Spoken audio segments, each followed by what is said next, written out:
రామ రామ రామేతి రమే రామే మనోరమే సహస్రనామ తత్తుల్యం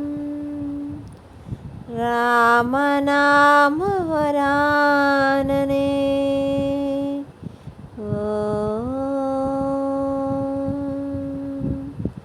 యా దేవీ సర్వభూతేషు బుద్ధిరూపేణ సంస్థితః నమస్తస్యై నమస్తస్యై నమస్తస్యై నమో నమః.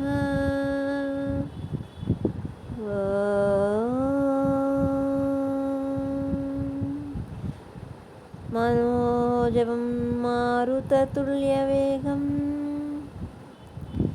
జితేంద్రియం బుద్ధిమతాం వరిష్టం వాతాత్మజం వానరయోధముఖ్యం శ్రీరామదూతం శిరసా నమామి. హరినామదూతం మనసా స్మరామి. హరి ఓం. ఆలయంలో వేంచేసి ఉన్న సీతా సమేత శ్రీరామచంద్రమూర్తికి సాష్టాంగ నమస్కారం తెలియజేస్తూ సత్సంగానికి విచ్చేసినటువంటి ఆత్మీయులందరికీ హరి ఓం. మనం గత వారం 2 దోహాలు చెప్పుకున్నాం కదా. ఇప్పుడు చౌపాయి మొదలు పెడతారు. మనము హనుమాన్ చాలీసా అవధీ భాషలో ఉంటుందని చెప్పుకున్నాం కదా. అందులో భాగంగానే ఈ చౌపాయి దోహ అనే పదాలు మనకి వినిపిస్తూ ఉన్నాయి. అయితే సంహితా గ్రంథాల్లో స్వామి హనుమ మందవాసరే అని చెప్పినట్టుగా స్వామి హనుమ శనివారం పుట్టారని ఇక్కడ స్పష్టంగా తెలియజేస్తున్నారు. అటువంటి శనివారం రోజు మనం హనుమాన్ చాలీసా చెప్పుకోవడం భగవత్ ఇచ్ఛ ప్రకారమే జరుగుతుంది, కానీ మన ప్రమేయం ఏమీ లేదని సమనయంగా చెప్పుకుంటూ హనుమాన్ చాలీసాలోకి ప్రవేశిద్దాం. ముందుగా శ్లోకం మనం ఎప్పుడూ అనుకున్నట్టుగానే ఒకసారి అనుకుందాం. తర్వాత వివరణ ఇచ్చుకుని అర్థపరమార్థాలు తెలుసుకుందాం. అర్థపరమార్థాలు ఎందుకండి తెలుసుకోవడం అంటే, అర్థం తెలుసుకుని చదివిన దానికి విలువ ఎక్కువ. అందుకని అంటే అర్థం తెలియకముందు చదివే చదువుకి, అర్థం తెలుసుకున్నాక చదివే చదువుకి చాలా తేడా ఉంటుంది. దాన్ని ప్రేమ అంటారు. అర్థం తెలిసాక భగవంతుడి మీద అపారమైన ప్రేమ పుట్టుకొస్తుంది. అయితే మొదలు పెడదాం.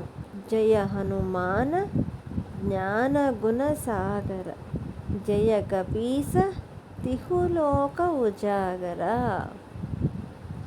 జయ హనుమాన్. జయ శబ్దంతో ఇక్కడ హనుమాన్ చాలీసాని మొదలు పెడుతున్నారు. తులసీదాసు గారు తనకు కలిగిన ఇబ్బందులు, ఆ సమయంలో ఇబ్బందిలో సమస్తం చుట్టుపక్కల ఉన్న వాళ్ళందరూ కూడా స్వామి హనుమ రూపంలోనే ఆయనకి గోచరమయ్యారు.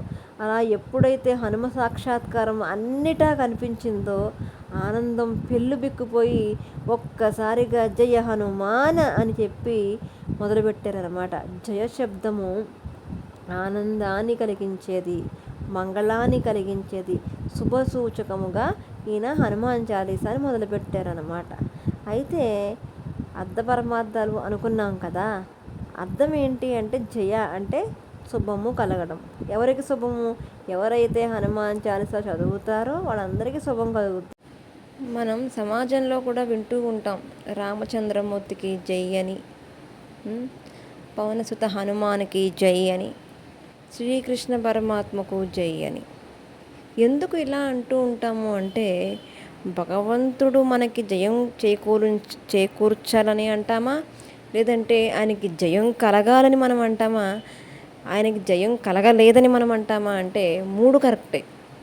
ఆ జయ శబ్దం ఎప్పుడు వాడామో మనకి జయం కలుగుద్ది, అది ప్రధాన కారణం. అయితే రెండో కారణం ఏంటంటే, ఆయన ఎప్పుడూ కూడా మనం జయం కలిగించినప్పటికీ కూడా మనం ఆయనకి జయాన్ని కలిగించట్లేదు. అర్థమైందా? మీరేం కంగారు పడకండి. ఆయనకి జయం ఎక్కడ కలగట్లేదు అంటే మన యందు, మన ఆత్మ యందు. భగవంతుడికి జై జై అంటాం కానీ ఆయన యొక్క ధర్మనిరతి, ఆయన ఎలా బతకమన్నాడో అలా మనం బతికినప్పుడే భగవంతుడు మన యందు జయం పొందినట్టు. మన ఆత్మస్వరూపంలో ఉన్న భగవంతుణ్ణి మనం ఎప్పుడు జయం కూర్చాలి అంటే మనం ఎప్పుడూ కూడా ఇంద్రియాలకు లోబడిపోయి ఉండకూడదు. ఇంద్రియాన్ని జయించి ఉండాలి. అలా జయించినప్పుడే మనలో ఉన్న భగవంతుని మనం దర్శించగలుగుతాం. అలా ఎప్పుడైతే మనం దర్శించామో మరి జయమే కదా. అందుకని అన్నమాట జై శబ్దానికి ప్రధానమైన అర్థం. అందుకనే ఏమన్నారు, జయ హనుమాన్ అన్నారన్నమాట.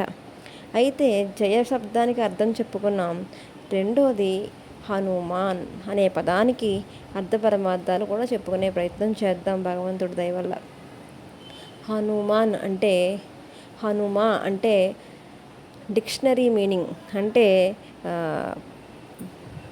మామూలు సాధారణమైన అర్థం ఏంటంటే హనువు అంటే దవడ, గొప్ప దవడలు కలిగినవాడు. బాగుంది కదా. ఏంటి గొప్ప దవడలు? దీనికి గల కారణం ఏంటంటే పురాణాల్లోకి వెళ్ళాల్సిందే. మీకు చాలా ఇష్టం పురాణ కథలు అంటే. ముందు మన వాంగ్మయంలో ప్రతి భక్తుడిని కూడా వాంగ్మయం ఎలా నడిపిస్తుందంటే పురాణ స్థాయి నుంచి ఇది ఎందుకు వచ్చింది, పురాణ స్థాయి, తర్వాత మంత్రస్థాయి, తర్వాత అనుష్ఠాన స్థాయి, అలా సాధకుడు ప్రతి అర్థ పరమార్థాలని లోతులు తెలుసుకుంటూ వెళ్ళడమే ఈ యొక్క ప్రధాన ఉద్దేశం. సరే, అయితే హనుమాన్ అంటే కథాపరమైన అర్థం ఏంటంటే స్వామి హనుమ పుట్టిన తర్వాత అంజనాదేవి ఉయ్యాల్లో పడుకోబెట్టి పువ్వుల కోసం అని చెప్పి ఆవిడ వెళుతుంది. వెళితే ఉయ్యాల్లో పడుకున్న స్వామి లేచాడు. లేవగానే ఆకలి వేసింది. ఆకలి వేస్తే చుట్టూ వెతుక్కున్నాడు, ఏమీ కనిపించలేదు. కానీ ఒక చోట మాత్రం ఉదయిస్తున్న తూర్పు దిక్కున ఉదయిస్తున్న సూర్యనారాయణ మూర్తి కనిపిస్తే అది పండుగ భావించి దాన్ని తిందామని బయలుదేరాడు స్వామి. బయలుదేరితే ఎప్పుడైతే సూర్యనారాయణమూర్తిని పండుని భావించి తినబోతున్నాడో ఇంద్రుడు వజ్రాయుధాన్ని వేసేస్తాడు. ఏమండి, సూర్యనారాయణమూర్తిని పట్టుకుందామని ప్రయత్నిస్తే చేస్తే గీస్తే సూర్యనారాయణమూర్తి ఏదన్నా చెయ్యాలి కానీ మధ్యలో ఇంద్రుడికి ఎందుకండి అంటారా? నిజానికి లోకంలో ఏది జరిగినా ఇంద్రుడికే భయం. ఎందుకంటే ఆయన సీటుకి ఎవరు ఎసరు పెడుతున్నారా అని ఆయన భయం అయింది. అయితే ఎప్పుడైతే వజ్రాయుధం వేశాడో ఆ వజ్రాయుధం దెబ్బకి దవడ ఏదైతే ఉందో దానికి తగిలింది. తగలగానే బాల హనుమంతుడికి మూర్ఛ వచ్చింది. మూర్ఛ వచ్చి సొమ్మసిల్లిపోయారు. ఎప్పుడైతే ఆయన సొమ్మసిల్లిపోయారో వాయుదేవుడు వచ్చి పిల్లవాడిని ఎత్తుకుని ఒక గుహలోకి వెళ్ళిపోయి గాలిని నిర్బంధించేశారు. ఎప్పుడైతే గాలిని నిర్బంధించారో సమస్త భూమండలం అంతా కూడా స్తంభించిపోయింది. అది కూడదు కదా. అందుకని బ్రహ్మదేవుడు వచ్చి గబగబా వాయుదేవుడి ఒళ్ళో ఉన్న పిల్లవాడిని తల నిమిరారు. నిమరగానే స్పృహ వచ్చింది. వాయువు యథావిధిగా వీచింది. అయితే అప్పుడు ఇంద్రుడు వచ్చి ఈ వజ్రాయుధం దెబ్బకి ఏమాత్రం కదిలిపోకుండా గట్టిగా ఉన్నాయి కాబట్టి ఈయన్ని హనుమా అని సంబోధించారనమాట. ఆ తర్వాత దేవతలందరూ కూడా అనేక ఆయుధాలను అనేక అస్త్రశస్త్రాలను ఈయనకి దారబోసారు అందరూ కూడా. అయితే ఇది కథాపరమైన అర్థం హనుమ అనేది. ఇది మంత్రపరమైన అర్థం ఏంటంటే మనకి తెలుగులో అల్లులు హచ్చులు అని ఉంటాయి. హల్లులు అంటే క్ గ ప అంటే పొల్లులతో మనం పలుకుతాం. వాటి పక్కన ఆ చేర్చామనుకోండి, గకి ఆ చేర్చామనుకో గా అవుద్ది, కకి ఆ చేర్చామనుకోండి ఆ అవుతుంది, పకి ఆ చేర్చామనుకోండి పా అవుతుంది. అలా హకి హల్లు ఏంటి హ పక్కన ఆ చేరిస్తే ఆ అవుతుంది. నూకి అల్లు ఏంటంటే ఊ అనమాట. మాకి అల్లు ఊకి అల్లు మా అనమాట. హనుమ అలా అయింది. అంటే అకార ఉకార మకార స్వరూపము. అంటే సంహితా గ్రంథాల్లో మకారాయాత్ రుద్ర సంసహ అన్నారు. అంటే రుద్ర స్వరూపమే హనుమంతుడు అని చెప్పడం కోసం హనుమ అంటే ఓంకార స్వరూపము అని చెప్తున్నారు. ఇంకా యజ్ఞపరమైన అర్థాన్ని కూడా చూద్దాం. తైత్తిరీయ ఉపనిషత్తులో ఒక అద్భుతమైన మాట చెప్తారు. ఏంటంటే ఇది శిక్షావళిలో మీకు కనిపిస్తుంది. అదరానువు పూర్వరూపం, ఉత్తరానువు ఉత్తర రూపం, వాక్సంధాన జిహ్వాసంధి అన్నారు. అంటే అదరానువు అంటే కింద పైన దవడ, ఉత్తరాను ఉత్తర రూపం అంటే కింది దవడ అనమాట. అంటే పూర్వము అంటే అదరా అణువు అంటే పై దవడ, ఉత్తర అణువు అంటే కింది దవడ. ఈ రెండు దవడల మధ్యలో ఉండేది వాక్కు. ఆ వాక్కుకి జిహ్వా సంధిహి అన్నారు. జిహ్వా అంటే నాలుక, నాలుక సంధిగా ఉంటుందంట. అంటే ఈ పైన అదరానికి కింద అదరం మనము నాలుక ద్వారా మదించినట్లయితే వాక్కు అనే అగ్గి పుడుతుంది. ఆ అగ్ని స్వరూపము ఎవరయ్యా అంటే స్వామి హనుమ అని చెప్పి యజ్ఞపరమైన అర్థాన్ని ఇక్కడ చెప్తున్నారు. అంతటి గొప్ప తత్వం ఇందులో ఉంది. కాబట్టే హనుమ అనేది ఒక మంత్రము. ఎప్పుడైతే మనం హనుమ హనుమ హనుమ అంటే స్వామి రాకుండా ఉంటాడా? ఇది మనం పిల్లలకి అలవాటు చేయాలి. అంతే తప్ప గొప్ప దవడలు కలిగిన వాడు అంటే ఎందుకు మంత్రం అవుతుంది? అది అవదు. దీంట్లో ఈ రహస్యం ఉంది. కాబట్టి అంటే ఎప్పుడైతే కథాపరమైన అర్థాన్ని తెలుసుకొని తన ద్వారా జిజ్ఞాసతో లోతుల్ని మనం గురు సమక్షంలో తెలుసుకుంటామో అప్పుడు మనకు వచ్చే ప్రేమ ఏదైతే ఉందో అది మంత్రం రూపంలో మనలో ప్రవేశించి అది మనలో ప్రయాణించే ప్రయత్నాన్ని చేస్తుంది. కాబట్టి మనం ఏ పదాన్ని అయినా సరే అర్థం తెలుసుకుని చెయ్యాలి. అర్థం తెలిసి చేసిన దానికి శక్తి ఎక్కువ. అందుకనే జాత్వాత్ కుర్వాణి కర్మాని అంటారు. ఏ పనైనా సరే అర్థం తెలుసుకుని చెయ్యాలి. అది హనుమ అనే పదంలో అర్థం అన్నమాట. జయ హనుమాన్ జ్ఞాన గుణ సాగర. సాగర అనే పదం ఎందుకు పెట్టారు అంటే ఎడతెగని, అంతులేని, అంటే ఇక వ్యాప్తి చెందిపోయి ఉందంతే ఆయన కీర్తి. అంటే ఇక్కడ జ్ఞానము అంటే జ్ఞానాన్ని ప్రసాదించేవాడు, అంతేకాకుండా అపారమైన జ్ఞాన సంపద కలిగిన వాడు, సుగుణాల రాశి. కాబట్టి ఈయన్ని జ్ఞానగుణ సాగర అని చెప్పి తులసీదాసు గారు కీర్తించారు. తులసీదాసు గారు దేన్ని ఆధారంగా కీర్తించారు అంటే ఈ మాటని స్వామి రామచంద్రమూర్తి స్వయంగా లక్ష్మణునితో చెప్తారనమాట. సీతమ్మ కోసం వెతుక్కుంటూ వచ్చి ఋష్యముఖ పర్వతం వైపు నడుస్తున్న స్వామిని చూసి సుగ్రీవుడు హడలెత్తిపోతాడు. ఎందుకంటే ఏ భావంతో మనిషి ఉంటాడో ఆ భావమే ఎటు చూసినా ప్రకటితమవుతుందేమో అన్న భావన కలిగి ఉంటాడు. ఎందుకంటే వాలి దెబ్బకి మొత్తం ప్రపంచమంతా తిరిగి ఎక్కడా చోటు లేకపోతే సుగ్రీవుడు ఋష్యముఖ పర్వతంలో తలదాచుకుంటాడు. అన్ని దారులు మూసుకుపోయినా ధర్మాన్ని ఒక్కటి పక్కన పెట్టుకుంటే భగవంతుడు మనకి ఏదో ఒక స్పేస్, ఒక స్థలం, ఒక చోటు, ఒక ఆదరణ మనకి ఎప్పుడూ ఇస్తాడు అనడానికి ఇది నిదర్శనం. అన్ని కష్టాలు పడినా సరే సుగ్రీవుడు స్వామి హనుమని మాత్రం విడిచిపెట్టలేదు. అలా విడిచిపెట్టకుండా ఉన్నందుకు ఏమైందయ్యా అంటే రామచంద్రమూర్తితో సఖ్యం కుదిరిందనమాట. సరే, ఆ విధంగా ఋష్యముఖ పర్వతం మీదకు వస్తున్నారు స్వామి. అది చాలా దూరం నుంచి చూశాడు సుగ్రీవుడు. చూసి వీళ్ళు ఎవరో ఆజానుబాహుల వలె ఉన్నారు, బలవంతుల వలె ఉన్నారు, చూస్తుంటేనేమో దైవ లక్షణాలు కనిపిస్తున్నాయి, స్వర్గం నుంచి కానీ వస్తున్నారా ఏంటి, వాలి ఇక్కడికి రాలేడు కాబట్టి వీళ్ళిద్దరినీ పంపిస్తున్నాడో ఏంటో అని చెప్పి బెంగ పెట్టుకుని భయపడిపోతున్నాడు సుగ్రీవుడు.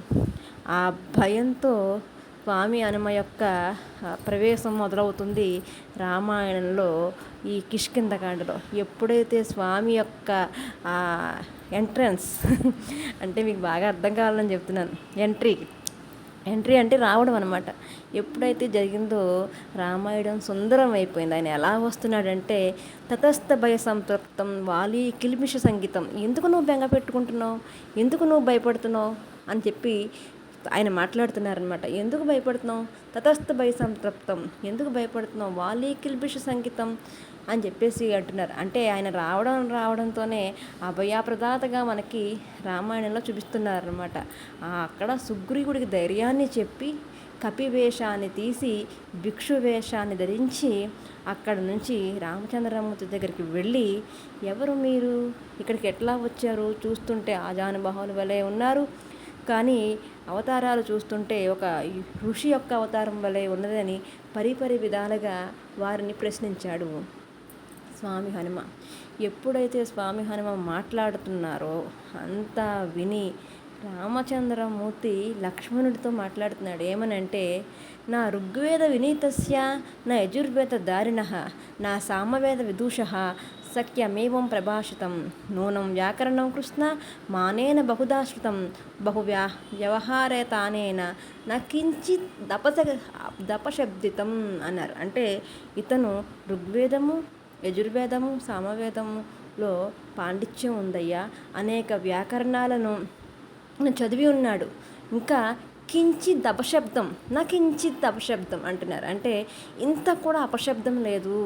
ఎందుకంటే ముఖంలో మాట్లాడేటప్పుడు కళ్ళల్లో కానీ లలాటమునందు కానీ ఎటువంటి వికారాలు లేకుండా ఎంత చక్కగా మాట్లాడుతున్నాడో అని చెప్పి రామచంద్రమూర్తి స్వామి హనుమను పొగిడారు. ఇక్కడ రామచంద్రమూర్తి హనుమను పొగిడాడు అని ఎందుకు చెప్తున్నారంటే, బాగా మీకు అర్థం అవ్వాలంటే పర్సనాలిటీ డెవలప్మెంట్ క్లాస్ అంటే ఇదే. ఒక మనిషి పర్సనాలిటీ డెవలప్మెంట్ అవ్వాలి అంటే ఎలా మాట్లాడాలో ముందు నేర్చుకోవాలి. ఎలా నేర్చుకుంటాం మరి, ఎవరిని చూసి నేర్చుకుంటాము అంటే మన రామాయణ భారతాల్లోనే ఉన్నాయి, ఎక్కడి దాకా వెళ్ళక్కర్లేదు. పిల్లలకి ఇది చూపించి ఇలా మాట్లాడాలిరా, పెద్దల దగ్గర ఇలా మాట్లాడాలని మనం చెప్పగలిగేలా ఉండాలి. కళ్ళు చిట్లించుకొని మొహం చిట్లించుకొని ఎప్పుడూ కూడా మాట్లాడకూడదు. మాట అనేది మన మనసుకి ప్రతిబింబంగా కనిపిస్తుంది చూసేవాళ్ళకి. అందుకని మాట చాలా స్పష్టంగా, శాంతంగా, ప్రేమగా మాట్లాడడం అలవాటు చేసుకోవాలి. అదే ఇక్కడ చూపిస్తున్నారు. ఇంకో చిత్రం ఏంటంటే, స్వామి హనుమ రాముడితో మాట్లాడితే లక్ష్మణుడికి వినిపించేది కదట, లక్ష్మణుడితో మాట్లాడితే రాముడికి వినిపించేది కదట. అంటే అంత రహస్యంగా మాట్లాడేవాడా కాదు, అంత నిశ్శబ్దంగా మాట్లాడేవాడు. ఇప్పుడు మనం మాట్లాడతాం, ఫోన్లో మాట్లాడేదే కదా, కానీ ఎలా మాట్లాడతాం, పై ఫ్లోర్లో మాట్లాడితే కింద ఫ్లోర్లో వినిపించేలా మాట్లాడతాం. విత్ యాక్షన్ అంటే ఫోన్లో మాట్లాడేటప్పుడు కూడా యాక్షన్ చేసి మాట్లాడతాం అనమాట. అలా మాట్లాడే రోజులు ఇవి. కానీ మనిషి ఎలా మాట్లాడాలో ఇక్కడ చెప్తున్నాడు. రామచంద్రమూర్తి అంతటి వాడు హనుమంతుడంతటి వాడిని మెచ్చుకున్నాడు. అంటే హనుమ ఎంత గొప్పవాడో, ఇప్పుడు ఒక గొప్పవాడిని ఇంకో గొప్పవాడే కదా గుర్తించగలడు. ఆ విషయాన్ని మనం గుర్తుంచుకుని జయ హనుమాన్ అంటే జ్ఞానగుణ సాగర్.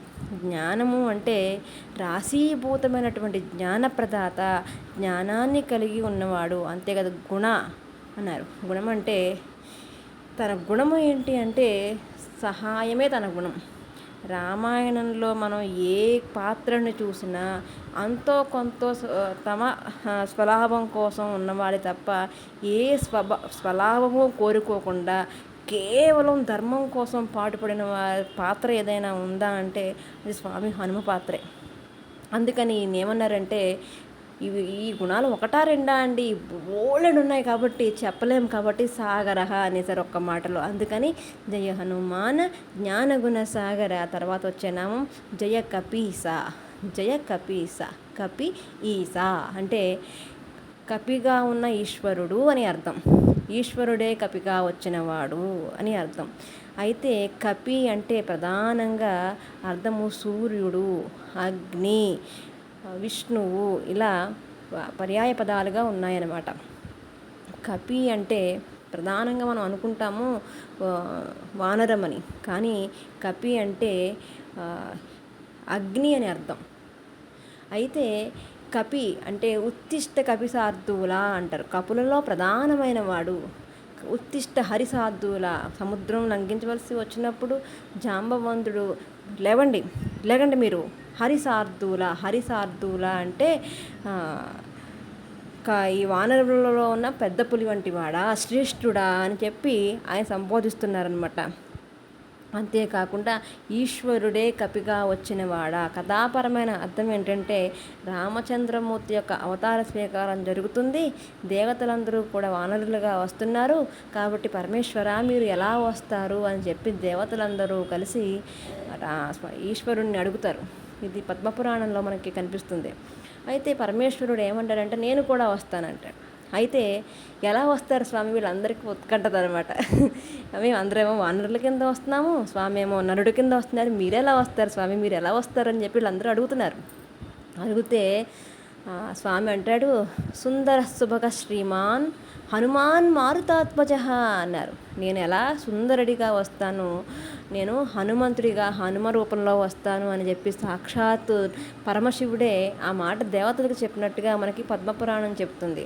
అయితే సుందర అన్నారు. ఆ సుందర నామమే తనకు తర్వాత కిష్కింధకాండ తర్వాత సుందరకాండలో హనుమకాండగా మనం చెప్పుకుని సుందరకాండాన్ని పేరు పెట్టడానికి ప్రధాన కారణం ఇదే అన్నమాట. ఆ విధంగా పరమేశ్వరుడు యొక్క పదాన్ని పట్టుకుని ఇక్కడ ఏమంటున్నారంటే కపీస, జయ కపీస అని చెప్పి అంటున్నారు. తర్వాత తిహులోక ఉజాగర. తిహులోక అంటే 3 లోకాలకు వ్యాపించినవాడా అని చెప్పి, అంటే భువ సువర్లోకాలు మొత్తం 3 లోకాలు కూడా వ్యాపించి ఉన్నవాడు. వ్యాపించిపోయాడు కాదు, వ్యాపించి ఎప్పుడూ ఉన్నవాడు. ఎలా అంటే ఆయన చిరంజీవి కాబట్టి.